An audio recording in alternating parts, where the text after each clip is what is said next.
Good morning, everybody. I'm Steve Lentini, the founder of 24hourgoodnews.com and Lord and Lentini Training for Life. This is my new website that I'm announcing, and you'll find on it where I ask people for details about their own experiences of the miracle of life that the infinite is always walking with them. It doesn't have to be a near death experience because I experienced some of those moments at the age of 5 and beyond, moments where the divine would come through me or wake me up. All of a sudden, it would be a feeling as if life had a fabric to it, like a quilt. It had a density and like a 3D image. And I would feel immense love to everything in that moment and everyone, but not the paternal love or the maternal love, because my mother really loved us all 7 of us. My father did too. It's different, of course, right? Paternal versus maternal, but it's none of those. Romantic love, maternal love, paternal love. It's beyond that, where you're just in the now, grateful and surrendering to the moment, the now, the God, the goddess, the divine, the infinite, the universe,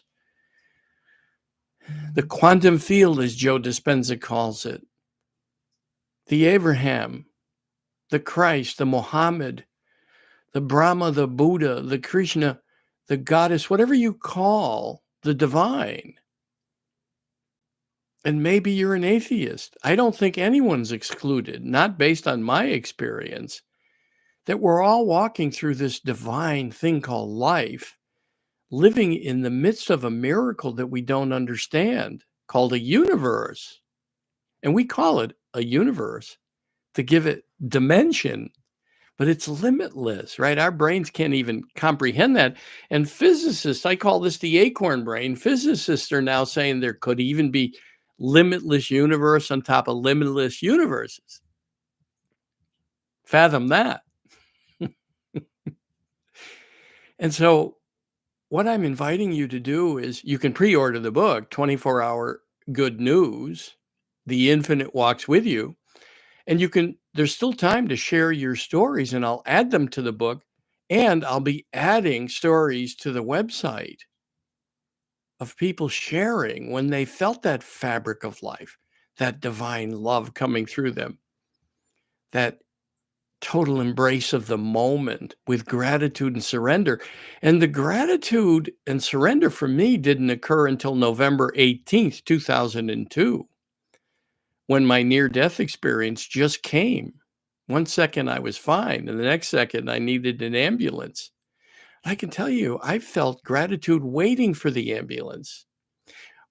For every day in the hospital, which turned into 100 days, as I said, 60 days straight, 40 out of the next 60, and 6 months out of work.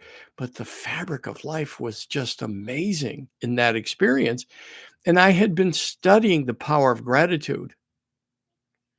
Surrender just came because it was like my brain just said, well, might as well go with this. And that's what brought amazing gifts. 5 job offers while lying in a hospital bed. $24,000 came in the mail. But I don't want to share my whole experience. It'll be in the books, and it's in all the books I've written. It'll be in the upcoming book with greater detail about my complete life, how it all started and how it changed after that day, November 18th, 2002. And it certainly began 5 days earlier before I flatlined when I was taken to the hospital that day. So I'm not asking you to believe anything I say or follow anything I say blindly. In fact, I tell my clients, if I ever tell you I found the way to live a life, run away. What I'm urging everyone to do is pay attention in the moment.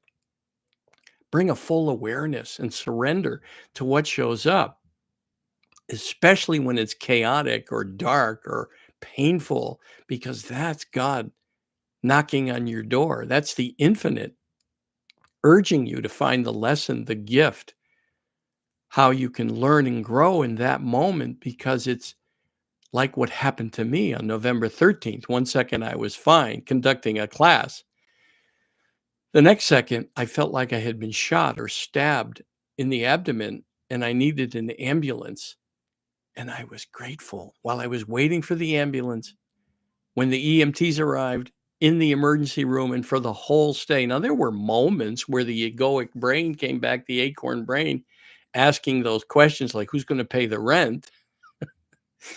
But mostly I was grateful, especially the first few weeks, 100% grateful and surrendered. And those are two of the keys that you'll find in my book. Surrender to what is, especially in the dark times. Fascinating that this idea for this book came to me at 3 a.m. this morning, less than 24 hours from the darkest day of the year. It's in our dark times that your gifts are being presented if you wake up to them. Now, life hit me with a 2x4 on November 13th, and 5 days later, I got the biggest gift of my life, albeit not wrapped as I would have liked. But I overcame that little acorn brain. I overcame that egoic mind thought that this is going to be shitty, or pardon my French, it's not going to be like you wanted. No, it changed my life forever. It was an amazing gift. And I found my purpose in my darkest times. And there's another clue. In that time, I found my purpose. And if you're in a dark time, if you're in a chaotic time, look for the gift. Share it when you find it. And if you have already found it, share it at 24hourgoodnews.com. You can email me, Steve at 24hourgoodnews.com. And I'm grateful for this experience. And thank you for watching.